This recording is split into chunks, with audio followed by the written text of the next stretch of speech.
కోట్లల్లో అప్పు ఉన్నా సరే అది తీరిపోవాలంటే శుక్రవారం ప్రతి ఒక్క ఇల్లాలు ఇలా చేసి చూడండి. పరిపూర్ణమైన ఆనందం, ఐశ్వర్యం, సంపద మీకు దక్కుతాయి. ఇంటిని చక్కగా పరిశుభ్రంగా పెట్టుకోవాలి. లక్ష్మీదేవి సంతోషిస్తుంది. పూజ గదిని ఎప్పటికప్పుడు శుభ్రం చేసుకుంటూ ఉండాలి. పరిమళం వెదజల్లేటువంటి పూలతో పూజ చేసుకోవాలి. మనసుకి హాయిగా ఉంటుంది. కొబ్బరికాయ తప్పనిసరిగా పెట్టుకోవాలి.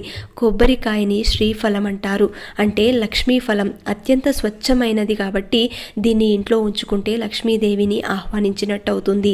ఇంకొకటి, కొబ్బరికాయని ఎరుపు రంగు వస్త్రంలో చుట్టి డబ్బు నిల్వ చేసే చోట భద్రంగా దాచి ఉంచుకుంటే మీ సంపద రెట్టింపవుతుంది. శుక్రవారం రోజున ఆవులకు గడ్డి తినిపించండి, బెల్లాన్ని తినిపించండి, నేతితో దీపారాధన చేయండి. ఇలా కొన్ని వారాలు చేసి చూడండి. మీ ఇంట్లో ఉన్న ఆర్థిక ఇబ్బందులన్నీ కూడా పూర్తిగా తొలగిపోయి ఆ లక్ష్మీ అనుగ్రహం కలుగుతుంది.